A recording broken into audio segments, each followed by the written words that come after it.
Mali kunnafoni jabarani lajɛbagaw aw bɛɛ ni sɔgɔma ni wagati in na sa ka foli ani tanuni k'o di aw bɛɛ lajɛlen ma ni wagati in na aw fɛn fɛn de bɛ k'a fɔ ko aw sɔgɔlen don Mali kunnafoni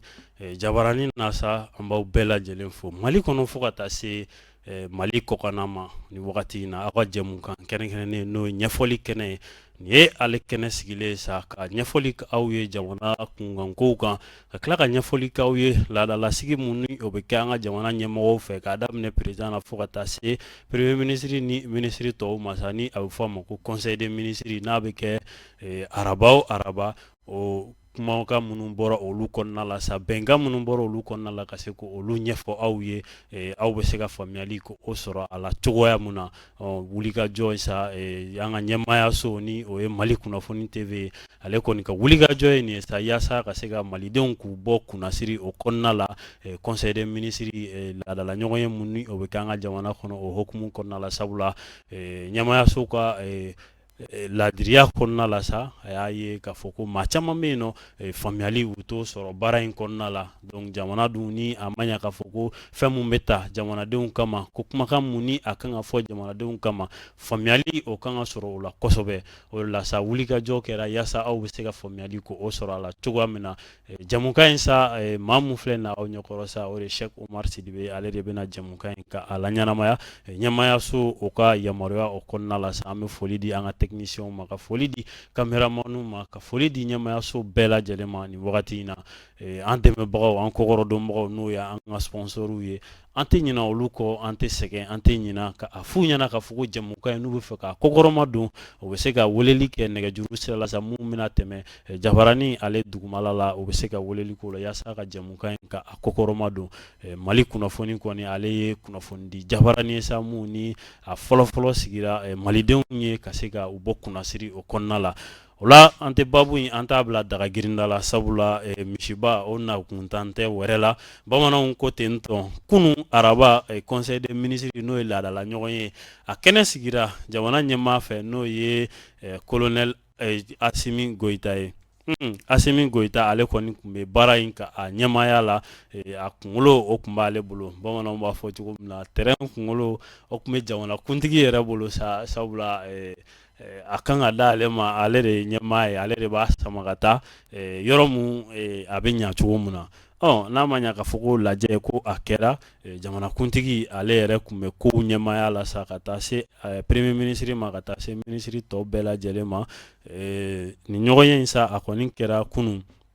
arabadon février kalo tile fɔlɔ an bɛna an da don a la bɛnkan minnu kɛra conseil des ministres in na kunun an bɛna a ɲɛfɔli kɛ maaw ye sa maaw bɛ se ka faamuyali ko o sɔrɔ a la cogo min na n'i y'a ta k'a lajɛ i b'a fɔ a bɛ fɔ cogo min na ka kɔrɔ adoption des projets de texte baaraba minnu n'o olu bolodalen don an ka jamana cakɛda baw la sa n'o a bɛ fɔ a ma ko direction baw direction générale ani direction nationale olu cakɛda baw sa yaasa ka se k'olu yakubaya baara dɔw kɛra olu kan a bɛ fɔ olu de ma ko projet de adoption des projets de texte o kɔfɛ sa nomination fana kɛra nin conseil des ministres in senfɛ sa o fana kɔfɛ laseli kɛra ka da minisiri tɔw tulo kan sa faamuyali o bɛ se ka sɔrɔ ko dɔw la cogo min na an bɛna don a kɔnɔna la ka se ka bakurubaya la k'a ɲɛfɔ maaw ye mun bɔra nin conseil des ministres in kɔnɔna la sa sabula jamana ale ye fɛn mun ye bɛɛ lajɛlen dama ka kan kibaruya la ka se ka a faamuya k'i hakilinata ko o fana fɔ jamana ko la conseil des ministres sa n'i y'a ta k'a lajɛ kuma kɛra fɛnba fɔlɔ mun kan an bɛna ta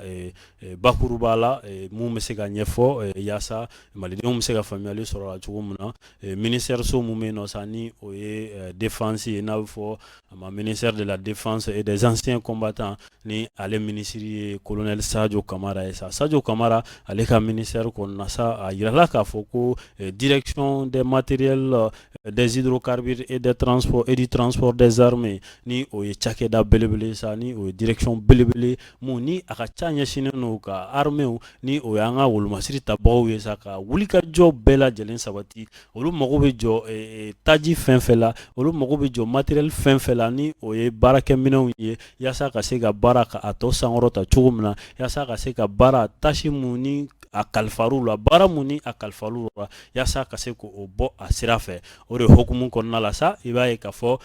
colonel Sadio Kamara ale ka ministère kɔnɔna a yirala k'a fɔ ko yasa k'o baaraw tɔ nun don kosɛbɛ n'o ye direction du matériel des hydrocarbures et du transport des armées k'olu ka baara tɔ sankɔrɔta sa ko baaradaw ko wɛrɛw bɛna fara baara kan ka se ka baara in ka a tɔ sankɔrɔta sabula n'i y'a jateminɛ i b'a ye k'a fɔ an ka jamana kɔnɔ an bɛ don min na i ko bi an ka wolomasiri tabagaw ni o ye sɔrɔsiw ye olu ka wulikajɔ a barika ka bon kosɛbɛ kumakan minnu ni texte minnu ni olu sɛbɛnna ka ɲɛsin nin direction ba in ma ni o ye direction du matériel des hydrocarbures et du transport des armées n'a ma ɲa k'a fɔ ko o texte olu taara sa a mɛnna hokumu kɔnɔna la a ka kan u bilala lahalaya minnu kɔnɔna la a ka kan don n'a nataw la ni wagati ni o yɛlɛmara ni kɛlɛ bolo o yɛlɛmara a ka kan jamana ɲɛmɔgɔw fana k'u sigi k'u miiri ka se ka hakilina wɛrɛw ta tuguni mun bɛ se ka fara u ka baara kan kalansen minnu bɛ yen n'o bɛ se ka kɛ nin cakɛda in kɔnɔna la sa a cakɛlaw kun yaasa gɛlɛya minnu ni o bɛ bi kofɔ n'a bɛ fɔ a ma ko les défis actuels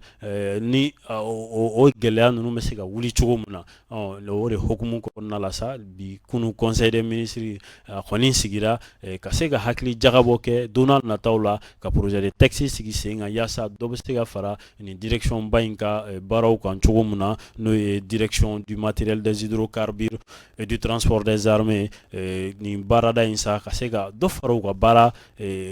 hokumu kan cogo min na sabula gɛlɛya mun b'an fɛ yan a bɛ fɔ kɛlɛ mun ma ko la guerre asymétrique ni banbaaciya waleya n'o olu ka ca sa fɔlɔ wagati mun na cakɛda in kun bɛ sigi sen kan o y'a sɔrɔ nin gɛlɛya ninnu tɛ yen nɔ n'a ma ɲɛ k'a fɔ ko nin gɛlɛya ninnu nana a ka kan fana marabagaw k'u sigi ka hakili jagabɔ o kɛ a kan o de la sa i b'a ye k'a fɔ armée ta fan fɛ n'o y'an ka wolomasiri tabagaw ye tiɲɛ yɛrɛ la ɲinan ma kɛ malidenw kɔ yaasa malidenw ka taa ka segin bɛ se ka kɛ hɛrɛ ani lafiya la cogo min na an ka jamana ɲɛmaaw tiɲɛ yɛrɛ la u b'u o se la n'i ye o hokumu ta k'a lajɛ bi in na mankan misɛnnin mun ni o bɛ jamana fan caman fɛ bi ni a bɛ fɔ a ma ko banbaaciya wale tiɲɛ yɛrɛ la armée a bɛ ka dankari kɛ nin banbaaci ninnu na kosɛbɛ ka d'a kan kɛlɛkɛminɛnw caman nana ka taa se avion ma ka taa se drone ma ka taa se hélicoptère ma kuma ni kuma sanga ni sanga minisiri mun ni o ye ministre de la défense ye fo ka taa se président de la transition ma n'o ye Assimi Goïta ye olu kɔni ka wulikajɔ hokumu kɔnɔna la sa i b'a ye k'a fɔ sanga ni wagati maliden kɔni ɲɛ o tɛ fama ni matériel ninnu ma n'o ye kɛlɛkɛminɛnw ye yaasa ka maliden kelen kelenna bɛɛ lajɛlen u bolominɛw k'u lakana cogo min na lakana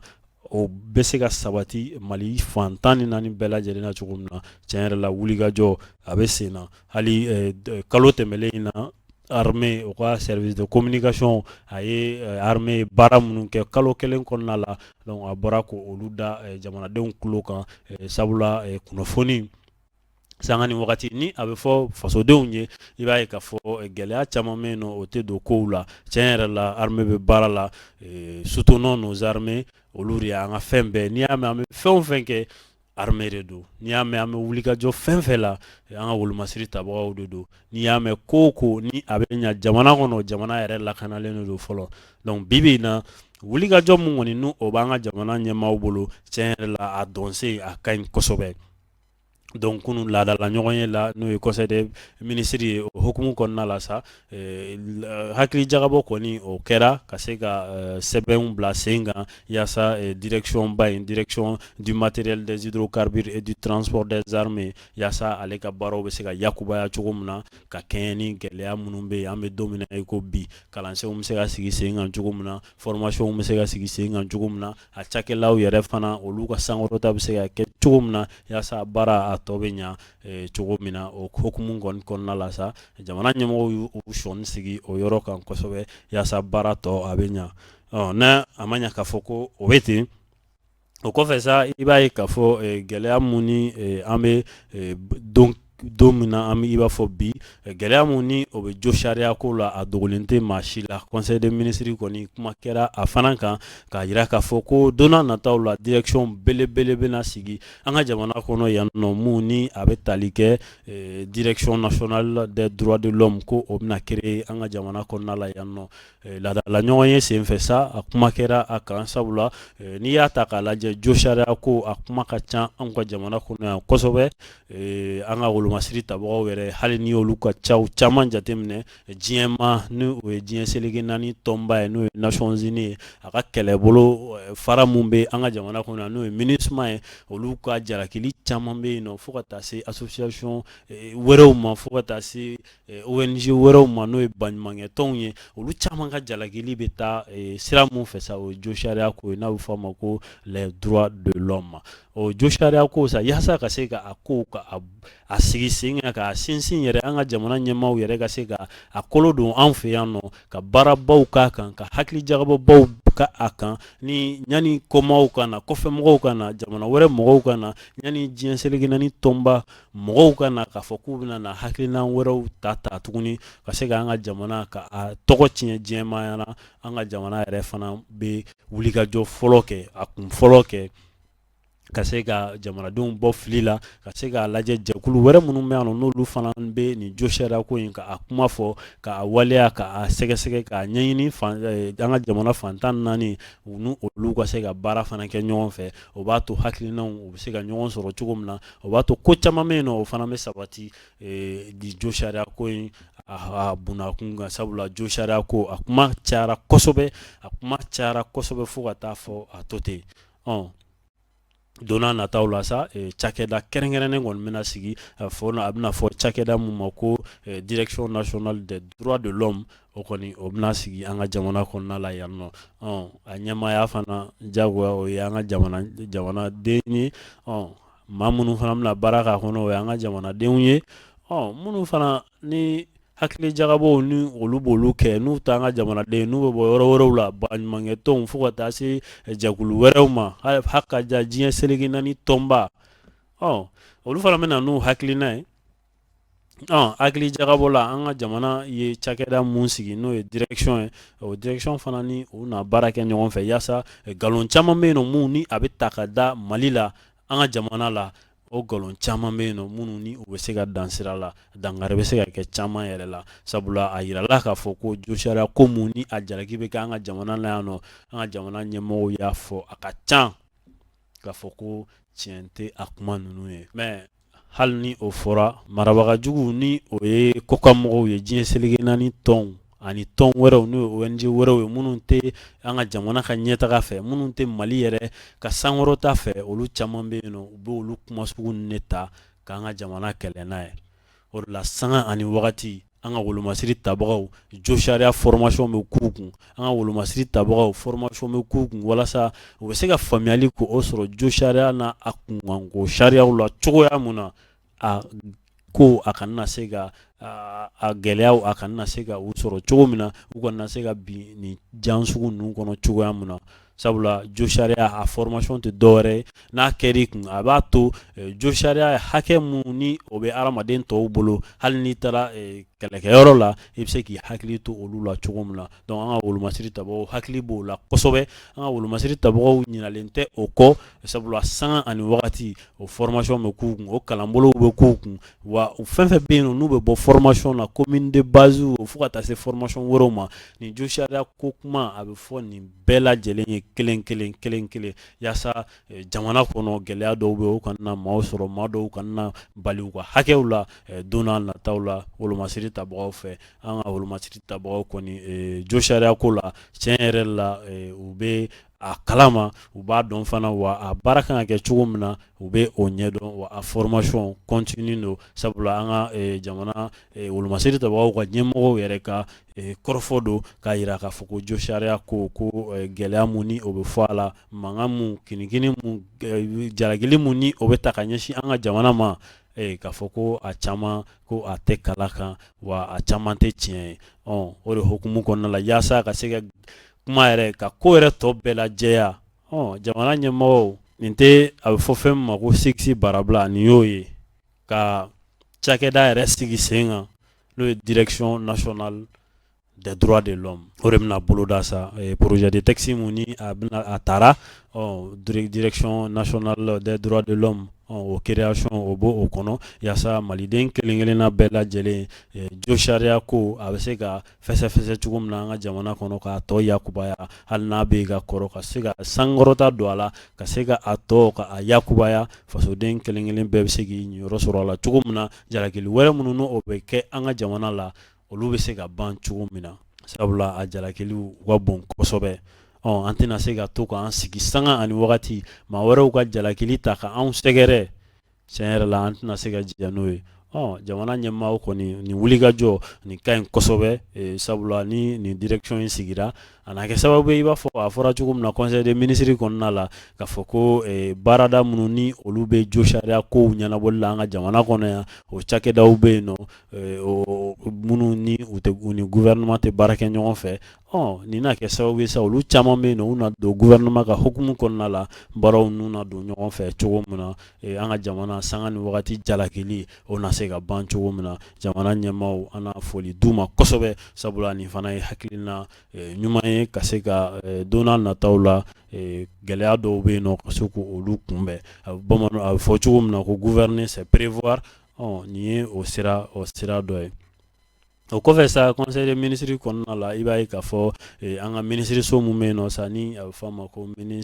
ministère des transports et des infrastructures o ministère ni a ɲɛmaaba yɛrɛ sa Madina Sisoko ye o ministère kɔnɔna la a yirala k'a fɔ ko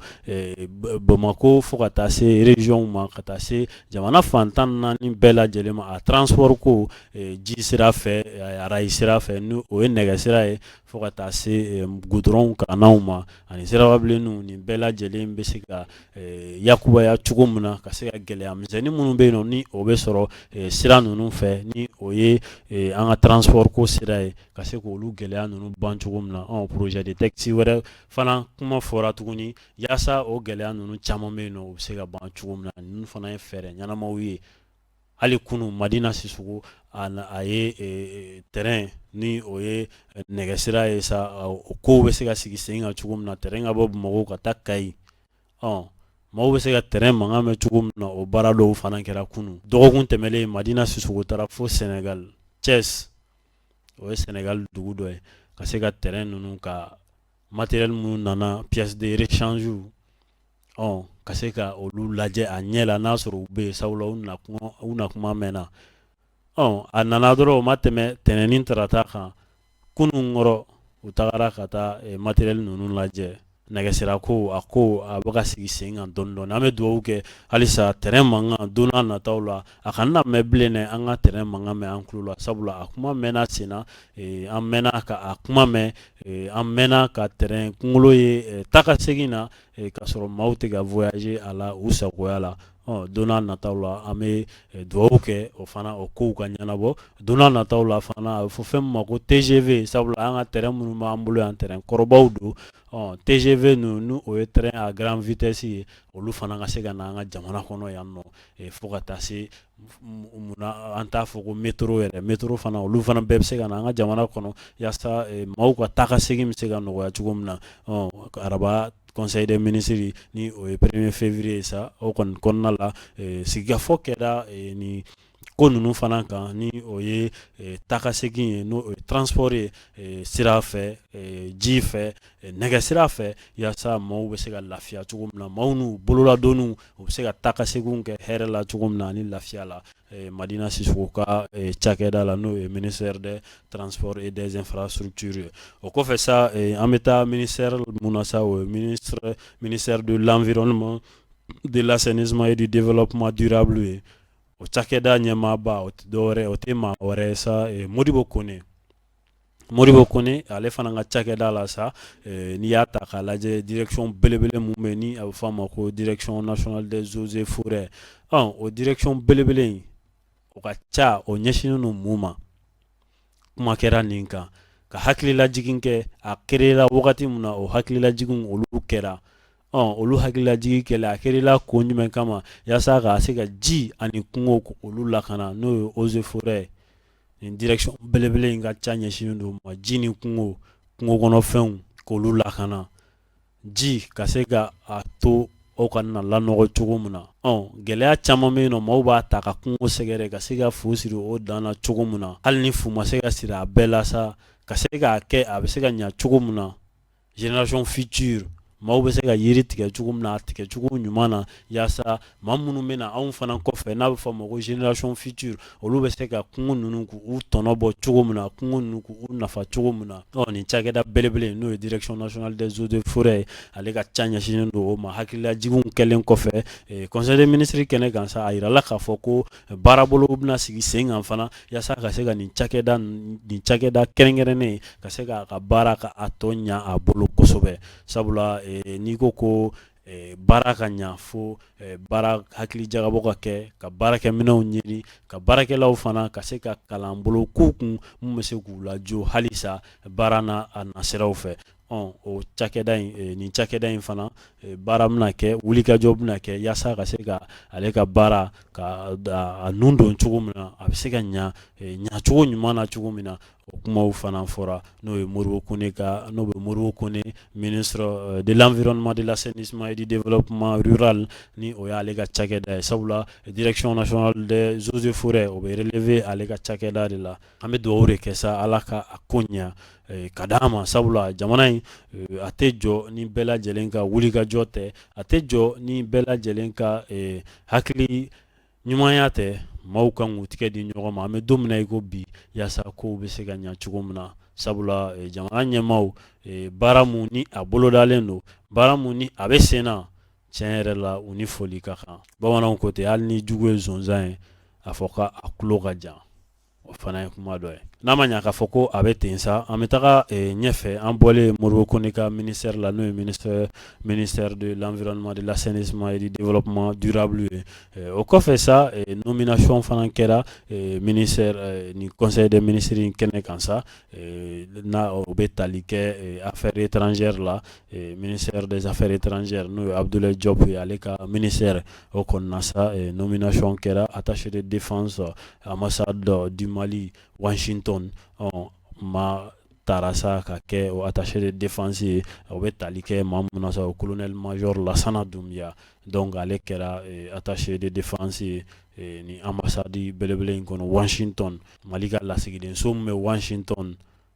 o de ko don an bɛ dugawu kɛ ala ka baara mun ni a kalifara la ala ka a ɲa ka di a ma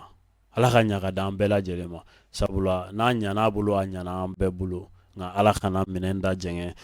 Lassana Doumbia bolo an bɛ dugawu kɛ sa ala ka a kow ɲa halisa jamana marabagaw bɛ wulikajɔ mun ni a bolodalen don ni a bɛ sen na an bɛ dugawu kɛ halisa ala k'a ɲa ka di an ma o kɔfɛ sa an bɛ taa ministère de la justice et des droits de l'homme ale fana sa kuma kɛra ale fana kan o ministère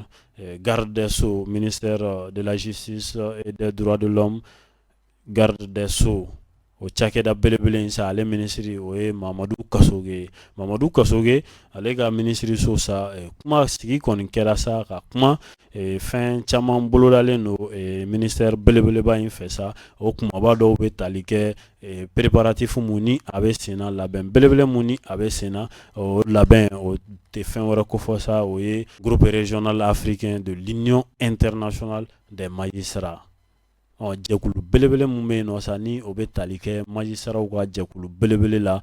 Mali dɔrɔn tɛ diɲɛ selege naani bɛɛ lajɛlen diɲɛ bɛɛ faralen ɲɔgɔn kan o majisaraw olu ka jɛkuluba mun ni o ka baaradaw ni a labɛn bɛ ka sabati an ka jamana kɔnɔ yan nɔ sabula u kan ka na lajɛ belebele kɛ an ka jamana kɔnɔ yan nin kalo in yɛrɛ la n'o ye février kalo ye k'a daminɛ février kalo tile 4 ka taa bila tile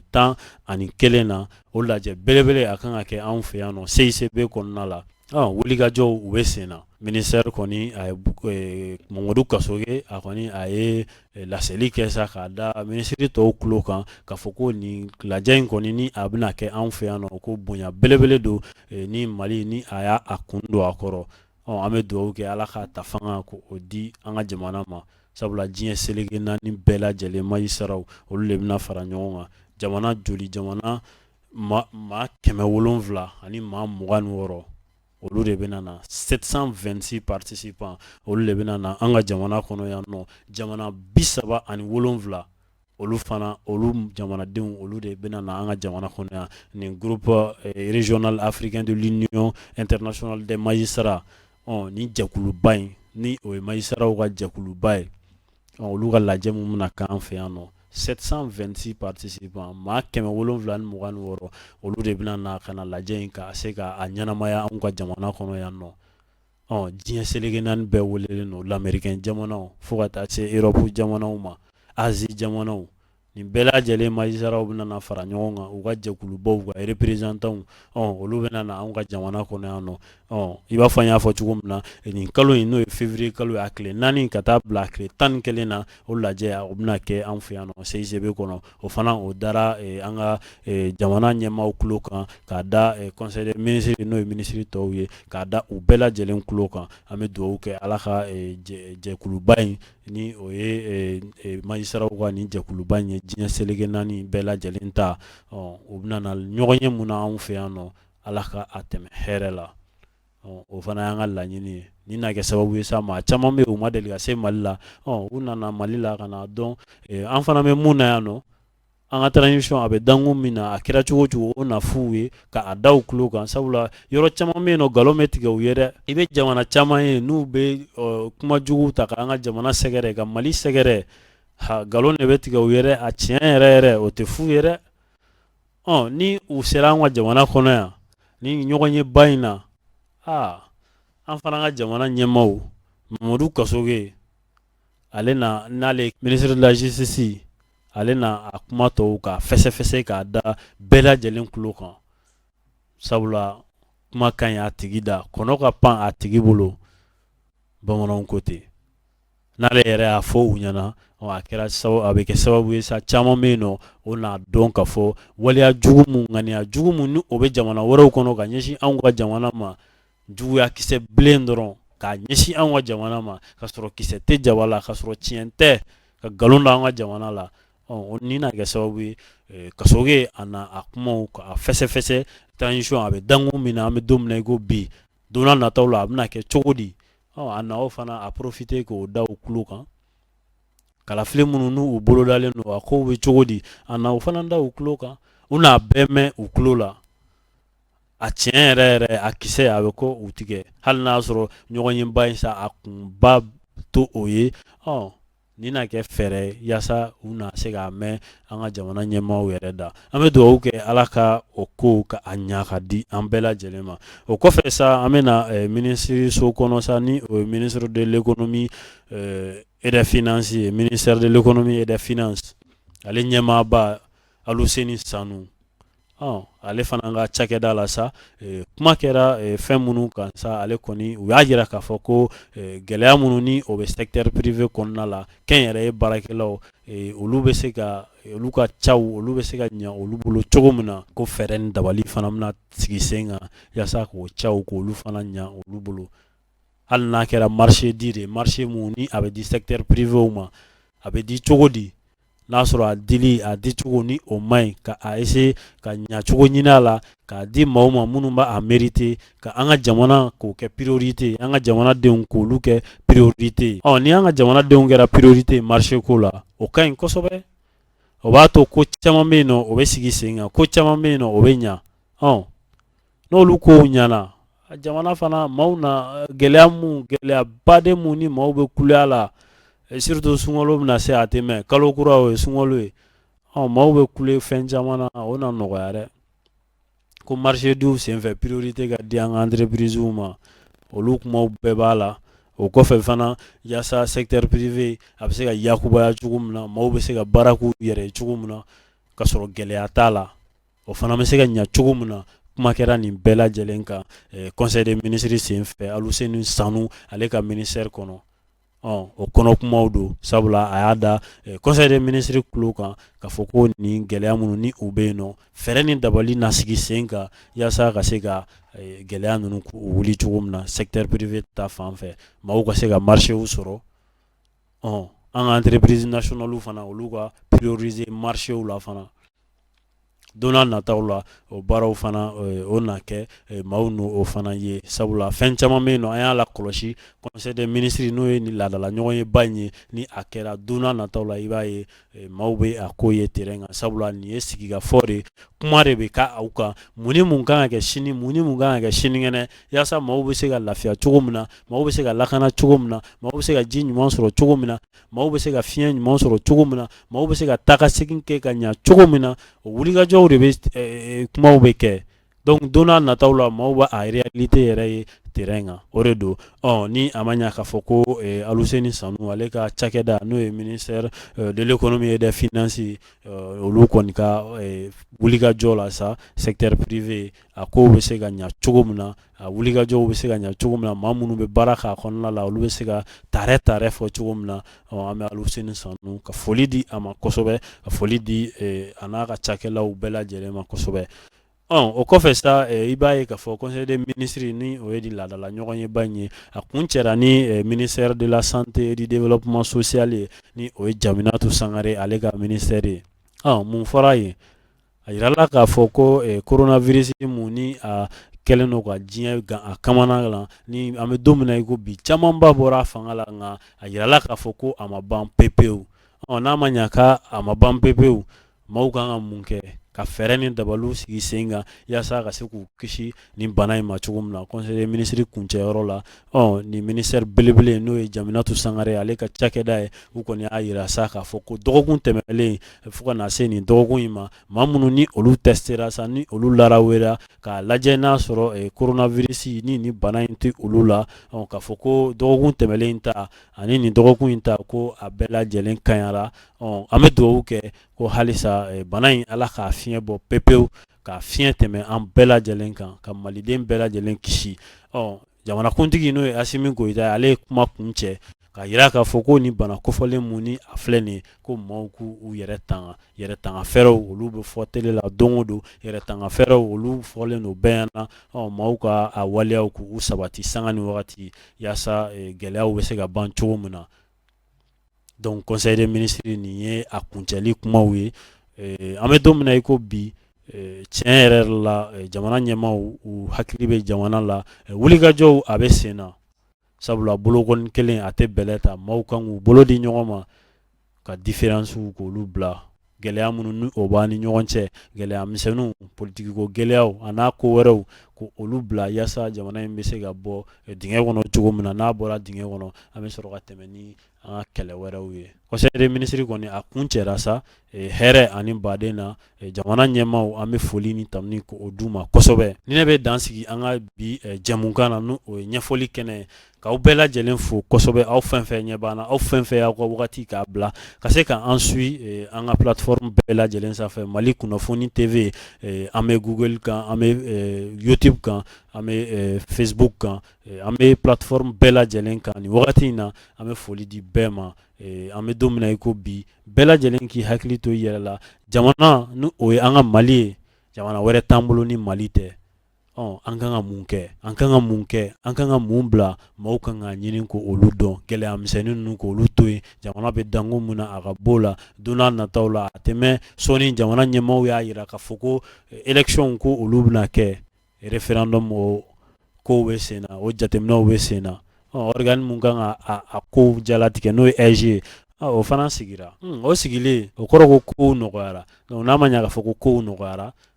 jamana a bɛ taa dɔɔni dɔɔni de bamananw ko ten i bolibagatɔ ye fura min kari